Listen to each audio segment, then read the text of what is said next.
Bismillah, alhamdulillah, wassalatu wassalamu ala rasulillah Sayyidina Muhammad bin Abdullah wa ala alihi wa sahbihi wa man wala wa la hawla wa la quwwata illa billah.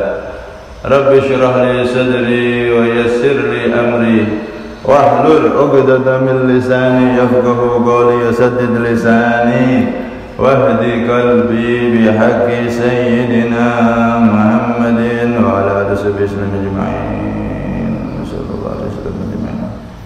دستور كما على درك ويا على الباطن ويا على النبض ويا على النور. أما بعد، قال المصنف رضي الله عنه ونفعنا به بالدارين آمين. اخرج من أوصاف بشريتك عن كل وصف مناقض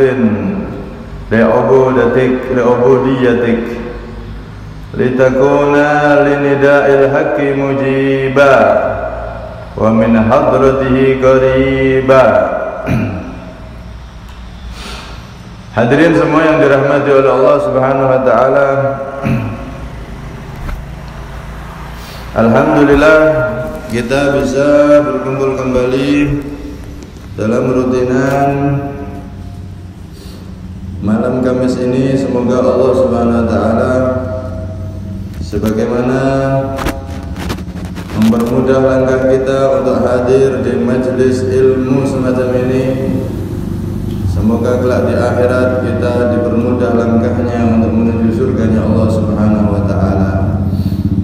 Karena Nabi mengatakan, man salaka tariqan yaltamisu fihi ilman sahalallahu lahu tariqan ilal jannah.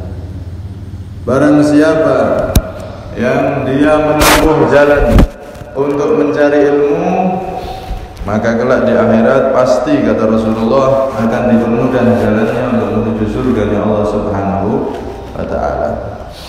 Orang yang melangkahkan kakinya menuju majelis ilmunya Nabi sallallahu alaihi wasallam seperti majelis pada saat pada malam hari ini, maka tanda dia kelak di akhirat akan dipermudah langkahnya untuk menuju surganya Allah Subhanahu wa taala. Semoga kita termasuk orang-orang yang dipermudah langkah kita kelak di akhirat menuju surga Allah Subhanahu wa taala.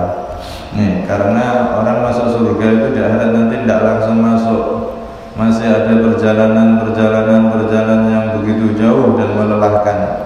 Ada mahsyar, 1000 tahun di mahsyar, ada hisab, ada mizan, ada sirat, macam-macam halangan rintangannya, baru nanti masuk surga atau neraka. Karena itu kalau kita sering hadir di majelis di dunia, di majelis dengan Nabi, majelis ilmu semacam ini dengan ikhlas, maka akan dimudahkan langkah kita untuk menuju surga, janji dari Nabi Muhammad SAW. Semoga kita termasuk orang-orang tersebut. Amin Allahumma amin. Hadirin yang dirahmati oleh Allah, kita masuk pada hikmah yang ke-34. Al-Imam Ibnu Athaillah Sekandari beliau mengatakan, ukhruj, keluarlah engkau, min awsafi basyariyatik, dari sifat-sifat manusiawimu, an kulli wasfin, yaitu dari setiap sifat, munakidin, yang bertentangan li ubudiyatik, pada sifat penghambaanmu, ibadahmu. Jadi kata beliau, keluarlah engkau dari sifat-sifat yang ada pada dirimu, sifat basyariah, sifat manusiawi yang mencegah dari ibadah, sifat-sifat yang jelek. Nih, keluar dari situ. Supaya apa? Litakuna linida'il haqqi mujiban, agar engkau kepada seruan Allah yang maha hak, mujiban, adalah orang yang mau datang dengan seruan Allah tersebut, menyambut seruan tersebut. Wa min hadratihi qariban, dan dari sisi Allah engkau pun menjadi orang yang dekat.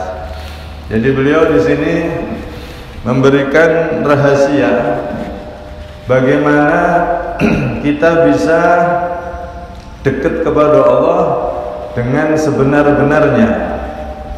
Bukan hanya pengakuan dekat saja sama Allah, tapi benar-benar dekat sama Allah. Cara mendekatkan diri kepada Allah yang benar-benar kita bisa dekat kepada Allah, di sini beliau terangkan itu. Jadi kita ini manusia mempunyai sifat manusiawi. Kalau malaikat dia punya naluri nurut, taat. Apa yang diperintah Allah ya sudah, itu jadi sifatnya dia, tidak pernah berubah sama sekali. Tapi kalau kita manusia itu punya sifat manusiawi, punya naluri yang bisa berubah-ubah. Ada sifat sabar, ada sifat marah, ada sifat pelit, ada sifat dermawan, ada sifat benci, ada sifat suka atau cinta, dan seterusnya. Nah, dari sekian sifat yang ada pada diri manusia itu, dan memang semua manusia itu punya sifat-sifat itu. Bisa sabar, ya bisa marah, ya bisa cinta, bisa benci, bisa pelit, bisa dermawan. Itu manusia itu berputar-putar itu.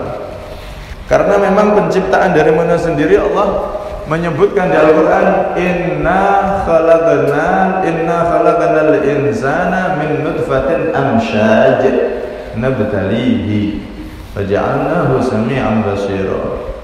Sesungguhnya aku, kata Allah, aku telah ciptakan manusia itu min nutfatin, dari nutfah, air sperma. Air sperma yang bagaimana? Amsyaj itu tercampur. Di situ, di air sperma itu ada benih-benih sifat positif dan ada benih-benih juga sifat yang negatif. Seperti tadi itu, ada sabar, ada benih marah, ada juga cinta, ada juga benci. Itu sifat yang sudah ada dari awal penciptaan manusia. Ketika masih jadi air sperma itu sudah ada benih-benihnya. Tujuannya apa? Allah itu menciptakan manusia punya sifat manusiawi yang bisa beda, yang bisa berubah-ubah itu. Nabtali, tujuannya untuk ujian, mana yang lulus, mana yang gagal. Ujian, hidup ini kan memang ujian. Nah, begitu juga kita sebagai manusia ini, dalam diri kita ada sifat basyariyah, ada sifat manusiawi, ada naluri yang bisa berubah-ubah. Nah, di sini kalau kita pengen dekat sama Allah, maka harus keluar dari sifat-sifat yang jelek itu. Jangan sampai kita dikuasai oleh sifat yang ada pada diri kita yang jelek, yang bertentangan dengan ibadah kepada Allah, bertentangan dengan perintah Allah. Contoh, sabar bagus, hiasi diri dengan sabar. Marah jelek, keluar dari sifat marah. Jangan sampai kita dikuasai dengan amarah, akhirnya jadi orang ngawur, ngelanggar perintah Allah gara-gara emosian, ngamuan, marahan. Kita keluar itu dari sifat marah, kemudian marah itu kita kuasai. Jangan kita yang dikuasai oleh amarah. Baru nanti kita bisa dekat sama Allah. Tapi kalau orang itu masih dikuasai, dipenjara oleh sifatnya, amarahnya yang nyetir dia tidak nyetir amarahnya, maka dia nggak akan pernah bisa dekat sama Allah. Ini rahasianya, beliau kasih tahu. Lah, marah ini tidak bisa dibuang. Marah ini memang jelek, tapi dibutuhkan. Wong ngamuk, apa boleh? Ya dilihat dulu. Kalau amarah itu jelek memang, tapi kadang dibutuhkan jadi baik. Contoh, sekarang ini kan bulan Agustus, bulan kemerdekaan negeri kita tercinta, Indonesia. Ini dulu merdeka itu apa langsung merdeka? Tidak. Para pejuang itu mereka berjuang dengan luar biasa. Nyawa ditaruhkan, harta, semuanya sudah. Nah, orang itu tidak akan bisa berjuang kalau tidak ada amarah. Kalau sabar toh, akhirnya jadi elek. Kadang orang itu perlu marah. di posisi-posisi tertentu, seperti dijajah. Masa dijajah sabar? Wes sabar. Kasihan loh penjajah yang boleh mangan yang kene kok. Wis dikirim kanggo keluargane ning penjenengan Belanda ngono lho. Wis bene to jeneng wong padha-padha golek rezekine Gusti Allah. Dijajah wis sabar. Engko nek Gusti Allah sakno penjajah ilang ya ilang. Apakah begitu? Ya ini bukan namanya sabar, ini namanya bodoh, konyol itu namanya. Perlu marah, makanya Allah memberi sifat marah dalam diri kita. Cuman jangan kita disetir oleh marah itu, tapi kita yang nyetir marah. Oh ini harus marah ini. Kita setir, marah itu kita jadikan kendaraan untuk berjuang. Akhirnya jadilah perjuangan, harus dengan amarah. Nah tidak marah tidak bisa berjuang. Oh enggak ngamuk. Iya lho, tembak ya ndak iso, enggak ngamuk. Kenapa aku mama? Aku lesu-lesu. Terus ndak usah senjata, enggak usah berjuang. Berarti amarah ini aslinya jelek memang, tapi kalau kita bisa nyetir amarah itu malah jadi baik. Justru itu adalah sifat manusiawi yang memang Allah tanam pada setiap diri manusia agar dia bisa mengendalikan itu sesuai dengan perintah Allah Subhanahu wa ta'ala. Jangan kebalik, kita yang dikendalikan oleh amarah, ini yang jelek, ini yang jadikan kita jauh dari Allah. Tapi kalau kita keluar dari amarah dan amarah itu kita tunggangi, kita yang mengarahkan dia, kita yang menyetir dia, maka ini jadi bagus. Jadi bagus. Nah, sama halnya yang kemarin rame itu. Nah, ada pabrik minuman keras apa itu? Nah, botol minuman keras ditulisi Muhammad. Orang yang masuk ke sini kalau namanya Muhammad digratisi gitu. Akhirnya geger kan itu. Wah, demo. Ada orang yang tidak paham ngomong, ini umat Islam bagaimana sih? Orang nabinya aja nabi sabar kok. Nabi Muhammad itu dicaci, dihina, bahkan dilemparin kotoran. Beliau lo sabar. Nabinya penyabar tapi umatnya marahan. Umat apa ini tidak ngikutin nabinya? Ini orang tidak paham. Kalau Nabi dihina, Nabi dicaci, Nabi bahkan dilempari kotoran, bahkan ketika beliau sujud dikasih kotoran onta banyak sampai kayak gunung. Beliau mau bangkit dari sujudnya sampai kewalahan. Beliau sabar diperlakukan seperti itu. Itu hak pribadi beliau. Beliau boleh memaafkan siapa saja yang ingin maafkan. Tapi kalau ada nabi dicaci, bagi kita itu bukan hak pribadi, itu kehormatan agama kita, wajib marah. Nek Nabi Muhammad dicaci, dihina, bagi beliau hak pribadi, beliau maafkan, boleh, terserah beliau. Tapi nek Nabi Muhammad dicaci, bagi kita umatnya itu hak agama, kehormatan agama, wajib kita marah. Cuman umat Islam marahnya diatur. Oh ini negeri hukum, ayo demo. Terus oh ini harus kita laporkan polisi dan seterusnya. Terus enggak terus ayo ngamuk bakar. Enggak, marahnya ada aturan juga. Dan memang harus marah, wajib. Nabi dina menang sabar. Kita tuh umat yang santun, rahmatan lil alamin. Dan besok akan ada banyak lagi penghinaan agama. Kalau sudah diatur di negeri kita ini, kalau saya mencaci agama, menghina agama, ada pasalnya, ada hukumnya, sudah jalur hukum ditempuh, bagus, harus ada seperti itu. Dan memang wajib itu, marah di situ hukumnya malah wajib, karena untuk membela agama, sebagaimana wajib marah ketika membela negara pas ada penjajah dan seterusnya. Sama halnya Pak. Marah itu kalau kita bisa kontrol jadi bagus juga. Ada orang dibegal, ada orang istri anak perempuannya mau diganggu orang, wajib marah. Bojone diganggu wong, anaknya mau diganggu orang, atau dia mau dibegal, sabar kekasih Gusti Allah. Ya akhirnya dinistakan nanti perempuan-perempuannya. Kayak kemarin ada begal itu, orang dibegal bela diri sampai begal mati, tidak apa-apa, tidak dosa itu, boleh. Orang bela diri, bela hartanya ketika dibegal orang sampai begalnya mati, tidak masalah, tidak dosa dia, walaupun sampai di penjara. Tapi di sisi Allah dia benar, tidak apa-apa, karena marahnya tepat di waktu yang pas dan memang untuk membela hak dan kewajibannya sebagai ayah atau ibu atau yang mempunyai harta tersebut. Dibahas dalam fikih, hukumnya boleh. Jadi Allah menitipkan sifat-sifat manusiawi dalam diri kita ada yang baik sabar, ada yang jelek marah, tapi olahan marah ini. Kalau bisa mengolah marah, kamu semakin dekat sama Allah. Begitu juga ada sifat dermawan, ada sifat pelit. Dermawan lomo bagus, pelit jelek. Tapi kadang-kadang pelit itu bagus, bahkan bisa wajib. Contohnya gimana? Contoh, ada orang di tengah jalan dimintai, Pak, saya tidak punya baju, Pak, minta baju sama celananya sampean. Ya sampean wajib pelit. Ya jangan di sini. Nah, saya pulang dulu ngambil baju. Nah, langsung dermawan. Oh iya, kasihan ya Allah, tidak punya baju. Sampai langsung copot semua. Nah, ya dosa malah. Ada saatnya pelit, ada saatnya pelit itu ada saatnya bagus. Contoh lagi, nah, kita yang jadi panitia di bangun masjid ini misalkan, bagian bendahara bawa harta masjid, ini wajib pelit, wajib hati-hati maksudnya. Anak uang, Pak, saya ini tidak punya uang, tak pinjem sik duit masjid. Tidak boleh. Wah, sampai kok pelit menurut duitmu, kau tak silih kok gak oleh. Kan bukan uangmu, kamu cuma bawa uang masjid. Tak sih pinjam sebentar loh.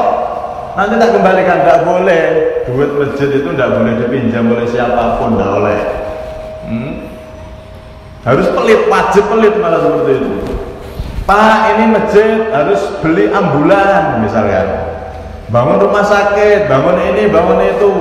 Loh, kalau memang itu harta masjid, hukumnya tidak boleh dipakai untuk itu semua. Walaupun itu nanti kembali ke umat, tidak boleh. Kalau itu harta masjid yang memang asli untuk masjid, tidak ada tulisan di kotaknya untuk maslahat umat atau sosial dakwah dan lain-lain, tidak ada itu, maka tidak boleh.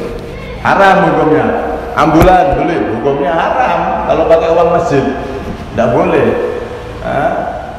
Loh, tapi kan katanya ada pendapat yang memperbolehkan. Pendapatnya siapa itu? Ada kitab berkitab siapa? Kitab itu, Pak, harus kutubul mu'tabaroh.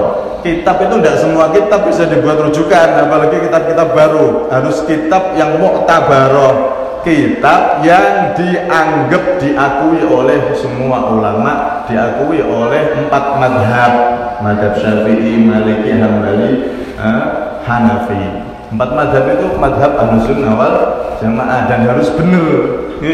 Kitabnya itu tidak boleh sembarangan. Makanya kalau kita megang uang masjid, uang organisasi, uang apapun itu harus pelit di situ. Tidak boleh sembarangan orang minjam atau apa dikasih, tidak boleh. Maka di situ adalah perlu sifat pelit itu perlu. Kadang-kadang diperlukan, bahkan jadi wajib dan seterusnya. Begitu juga kadang sifat dermawan itu, kalau terlalu dermawan juga berbahaya. Makanya dalam Islam kalau ada orang mau meninggal, dia wasiat, seluruh hartaku tak kasihkan masjid, seluruh hartaku tak kasihkan untuk perjuangan Islam, seluruh hartaku tak kasihkan untuk pesantren dan lain-lain. Tidak boleh, sama agama tidak boleh. Terlalu lomo itu tidak boleh. Tidak boleh harta yang diwasiatkan untuk dikasihkan masjid, madrasah, pesantren itu lebih dari 1/3 dari hartanya, tidak boleh. Maksimal 1/3. Sisanya wajib dijadikan warisan, diwarisno anaknya. Kalau dia mau meninggal, maka tidak boleh wasiat lebih dari 1/3. Kecuali dia masih sehat, sodako terserah kalau itu. Tapi kalau dia wasiat mau meninggal, maka tidak boleh lebih dari 1/3. Kedermawanannya itu tidak boleh lebih. Semua tak sudah oleh. Itu ada batasan-batasannya. Dan adik-anak kabeh sak omahe akhirnya bojone anake itu manggon ndi. Dia mati enak. Untuk ganjaran kabeh anak bojone kalau metu teko omah.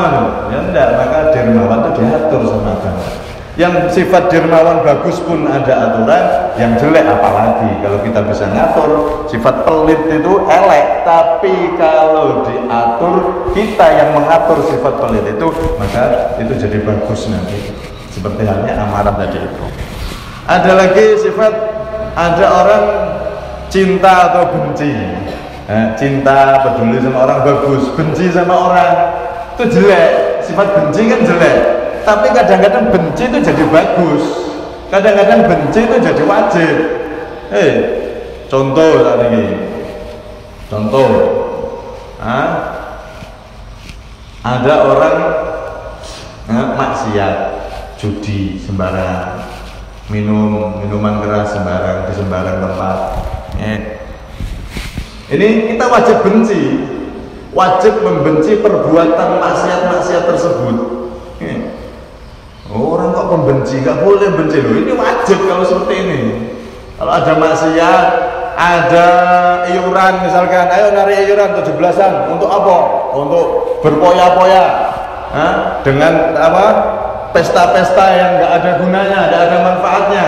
Maka kita wajib, nggak usah melu. Kita wajib membenci itu dan bahkan tidak usah ikut iuran kalau memang untuk dibuat pesta-pesta yang tidak sesuai dengan ajaran Nabi Shallallahu Alaihi Wasallam. Nah di sini dalam diri kita ini memang Allah tanam, bahkan semenjak kita jadi sperma, air sperma itu Allah sudah kasih bibit. Dalam diri kita itu ada sifat manusiawi, ada naluri-naluri manusia yang mana dia punya sifat sabar, punya marah, punya pelit, punya sifat dermawan, punya benci, punya cinta, punya sifat ini, itu, saling berpasang-pasangan itu sifat. Ada yang baik, ada yang jelek. Maka di sini Imam Ibnu Athaillah sekandari sifat-sifat terutama yang jelek-jelek itu, kalau kita bisa keluar dan kita yang menyetir sifat itu, maka kamu akan jadi orang yang dekat sama Allah. Kamu baru akan jadi orang yang benar-benar dekat kepada Allah Subhanahu wa Ta'ala. Tapi sebaliknya, kalau orang sudah dikuasai amarahnya, dia dikuasai pelitnya sampai benar-benar pelit luar biasa, tidak pada tempatnya, pelit pol. Terus dia marahnya nggak sembarangan, kemudian dan seterusnya, dia disetir oleh sifat-sifat jelek itu. Walaupun dia ahli ibadah, dia tidak akan bisa dekat-dekat sama Allah. Dia ahli ibadah tapi dikuasai amarah, dia ahli ibadah tapi dikuasai kebencian sama orang, mau baik jelek pokoknya kalau benci ya benci. Maka orang yang seperti ini tidak akan pernah bisa dekat dengan Allah Subhanahu wa Ta'ala. Justru dia akan semakin jauh dari Allah Subhanahu wa Ta'ala. Karena itu di sini kita diajak untuk mengenali sifat-sifat kita. Apa ya yang ada di diri saya ini? Oh, saya ini orangnya keras kepala. Oh, saya ini orangnya tidak bisa nerima nasihat. Dicoba keluar dari situ. Keluar, kemudian sifat itu kamu setir, kamu arahkan dengan benar. Kalau memang bagus, walaupun datang dari anak kecil sekalipun, maka terima. Kalau memang benar, walaupun datang dari bayi sekalipun, maka terima. Keras kepala itu dilawan, kamu keluar ke situ. Kemudian sifat keras kepala, sifat ngamuan, sifat yang jelek-jelek itu kamu arahkan sesuai dengan porsinya, maka kamu akan menjadi orang yang dekat kepada Allah Subhanahu wa Ta'ala. Cepat itu orang yang seperti itu, dia akan semakin dekat sama Allah Subhanahu wa Ta'ala. Litakuna linida'il haqqi mujiban. Kamu akan menyambut seruan Allah, ibadah semakin nikmat, dan kamu akan wa min hadratihi qariban, dan engkau akan menjadi orang yang selalu dekat kepada Allah Subhanahu wa Ta'ala. Karena itu di sini sekali lagi kita benar-benar perlu untuk menyelami diri kita. Sifat manusiawi yang ada pada diri kita itu perlu kita teliti. Syukur-syukur kalau kita itu mempunyai mempunyai guru panutan, mempunyai orang yang bisa menunjukkan kekurangan kita. Justru harusnya seneng. Sayyidina Umar itu kalau ditegur sama orang, wahai Sayyidina Umar, engkau itu kok begini. Kalau benar langsung beliau. Suatu ketika beliau pernah berkhutbah menyampaikan ilmu. Ada yang keliru, Sayyidina Umar tidak. Namanya orang ceramah kadang omongannya itu tidak sengaja. Ada yang keliru. Langsung ada perempuan berdiri. Wahai Sayyidina Umar, engkau tadi keliru. Kamu tadi ngomong gini. Sayyidina Umar terdiam tak? Oh, kemudian beliau mikir, oh iya tadi keliru. Kemudian beliau ngomong apa? Asobat imro'ah wa akhta'ar rajul. Ini perempuan ini benar, aku tadi yang salah. Yang wanita benar, yang laki-laki yang ngomong tadi salah, aku salah. Di depan orang banyak ini, dilekno langsung, nggak marah loh, karena memang salah, nggak apa-apa.